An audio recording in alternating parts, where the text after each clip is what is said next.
Hi guys, welcome back to my channel. I'm Gids. Thank you for joining me in today's video. So we are now in fall and I thought today I would do a video talking about my fall fragrance picks, what I'm really looking forward to wearing this season. I love the autumnal season, I love fall, I love the beauty, I love this season so much. So without further ado, I'm gonna get straight in. Okay, so let's kick off with the first one because I can't imagine not wearing this in the autumnal season. This is so perfect for fall, and of course I have to start with Chanel because I love the house of Chanel. I'm a huge Chanel fan, and this is Sycamore. So for those that don't know, Sycamore was actually created in 1930 by Ernest Beau, who was the creator of Chanel No. 5. And the inspiration that Chanel had for this fragrance was she grew up in an area called Auvin, which is central region of France, and she grew up around sycamore trees. So she wanted to create a fragrance sort of set around nature, being outside, reminding her of her childhood, because she grew up in Auvin till the age of 24, till she moved to Paris. So Sycamore is, it's centered a lot around vetiver. It's not the only note. And I know vetiver for a lot of people is quite tricky because they find it quite masculine, quite earthy, quite grassy, quite green. But this is done so well. It's such a beautiful, elegant vetiver-based fragrance. There are other things in this as well, like there are aldehydes, there are citruses, there's cedar. There's a bit of tobacco in this as well, and some vanilla in the dry down as well. So it's very fresh, it's very green.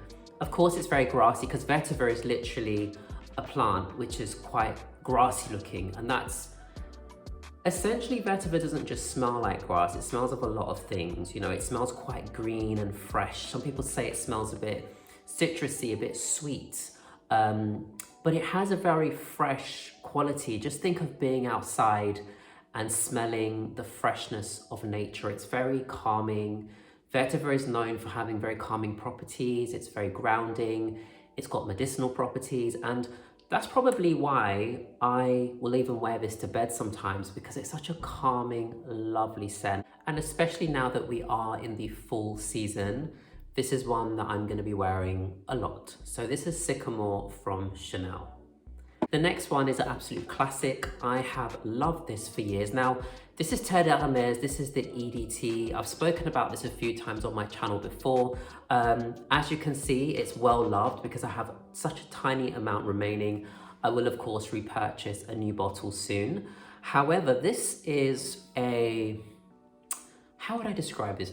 This is also like being outside on a crisp, fresh autumnal day.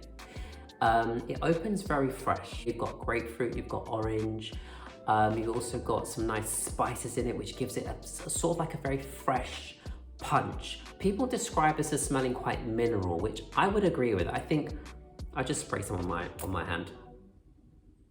It is quite mineral. However, this is very woodsy, very dry. To me, it smells like a little bit, almost like a little bit oak mossy. If you think of oak moss, so being outside and that kind of damp, slightly woody, fresh scent that you get when you walk through a forest, it's incredible. I know, again, that might not sound like the nicest description, but this is such a fresh, classy, refined fragrance, so classic, and every time I smell this, it lifts my mood. It just makes me feel fresh and uplifted. There's some cedar in this as well, patchouli, and boy, is this a classic, an absolute classic. This was created by Jean-Claude Ellena, if my memory serves me right, but he created this in 2006, and it's a classic. I like it in the EDT. I know they have an EDP, they have a pure perfume, they have a vetiver version of Terre de Hermes, I believe, but this is the classic that I love. It's just very fresh and energizing, and just like with Chanel, I know some people would say, going back to Chanel, some people would say that this is slightly overpriced for what it is. And I can understand where people are coming from, but I just think it's so refined and so classy that for me, I think it's worth the price. I do wish it lasted a bit longer. It probably lingers on my skin for about 5, maximum 6 hours if I overspray, but it's such a classy, lovely fragrance that I would pay the price for it. And the same for Hermes. Hermes, this one probably lasts about 4 to 5 hours on me. Some people can get a bit longer if, I mean, you overspray it on clothing, but I'm happy with that for what it is. So, Terre de Hermes from Hermes.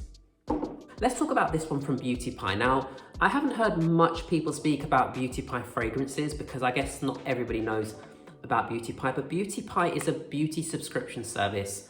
I'm not sponsored by them, I'm not paid to promote them. This was actually gifted to me by a friend, not by the brand, but this fragrance is called Balade and Forêt, which literally means or translates to walking in the forest, I believe, in French. And so Diptyque, what they do is they have the subscription service where they provide the same quality of brands, of products, not of brands, the same quality of products like beauty products, skincare, fragrance, things like that as many other brands. So if you think of your Cliniques, your L'Oreals, your Estee Lauders, they produce a lot of the same things in similar factories. What they don't do is give you a huge markup because they don't have a middleman. So you buy from them directly online. They have very minimal packaging and branding, but to me, it's all like, look at this. This is a magnetic cap. This is 50 ml. If you are a Diptyque subscription member, I think this is £28. And the quality of this fragrance is astounding. It is such a classy fragrance.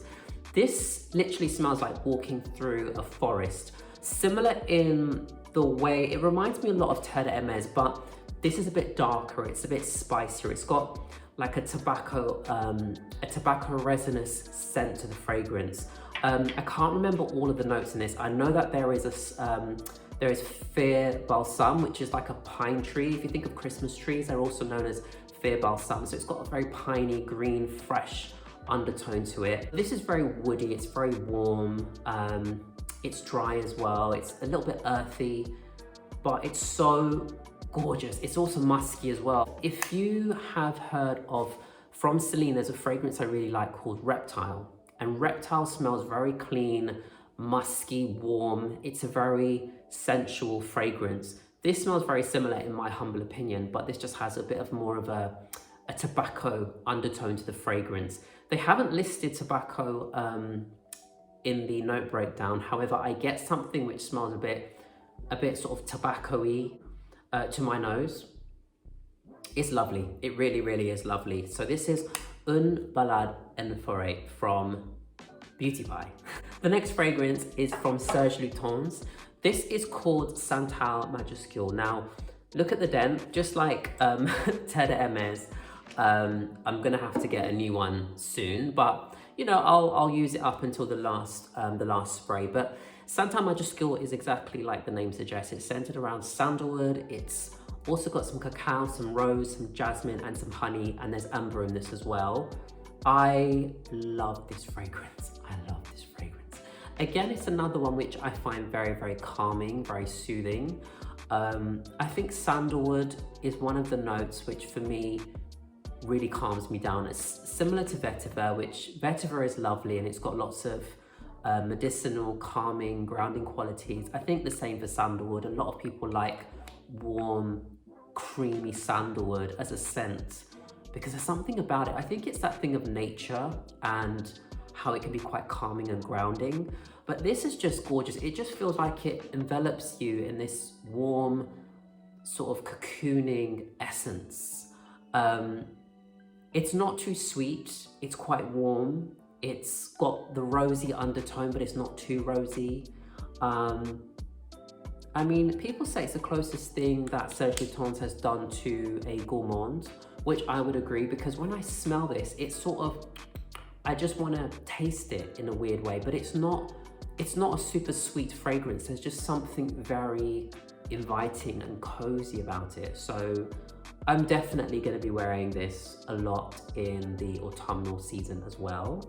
The thing for me about fall is I don't quite think it's cold enough to wear super beast mode fragrances quite yet. So it's still, you still have the option to wear things that are still light and fresh, but have a bit of warmth, which these are. The next one is going to be from Diptyque and it's Eau Duelle. If there's one fragrance in my collection which every time I spray and I sniff makes me just take a moment to just, it's Diptyque's Eau Duelle. This fragrance, I also would love to have this in the EDT, but I'll settle for the EDP for now because I just adore this fragrance. This is centered around vanilla, but done in a very, very classy Diptyque way. Very, very French, very warm. This is cozy. And it's so interesting because there is some incense in this as well. There's jasmine. It's fresh at the same time. It's not like an overly sweet, cakey or syrupy vanilla. It's just very slightly spiced, warm, classy, and oh my goodness, this is incredible. This is actually one of the best fragrances I've ever smelled. It's fantastic. And I'm sure this is one of their best sellers as well.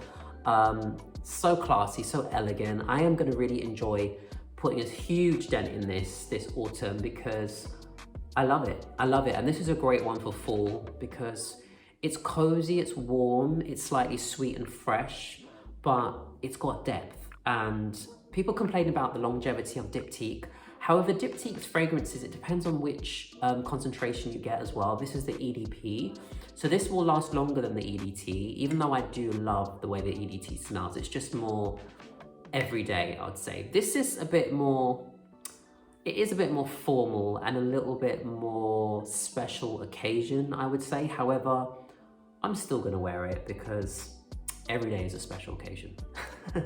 The last fragrance that I'm going to talk about is from the Zara collaboration with Jo Malone, and it's Ebony Wood. And Ebony Wood is so good. I also sometimes wear this to bed. I need to do a fragrance video about fragrances I wear to bed. This as well, this again is one which is very calming to me. It's got ebony wood, it's got some cloves, and it's got pink pepper as well. So it's very warm, it's dry, it's slightly sweet, it's a bit spicy, it's soft. This is a very soft, lovely fragrance. Now, I had a colleague who used to wear this all the time and I loved the way it smelled, and I said, that's Ebony Wood. Apparently this is still around. I'm glad to hear it because I think for a while it was discontinued. Well, it's discontinued in this this particular bottle, which is a shame because I really like this bottle. It comes now in a slightly different sized bottle, but I don't know. I will see. I might purchase that when this one eventually does finish. But for now, I'm enjoying Ebony Wood. So those are the fragrances that I am going to be wearing for fall. Do share with me what you're currently wearing, or any ideas or any suggestions, any fragrances you think I would love based on what I've shown you, or just anything you want to share. Please leave it down below. Give me a big thumbs up. I can't speak. Yeah, give me a big thumbs up. Do subscribe to my channel, and I'm going to make much more content, as I always say. But yeah, thank you for joining me for today, and I will see you in my next video very soon. Take care, guys.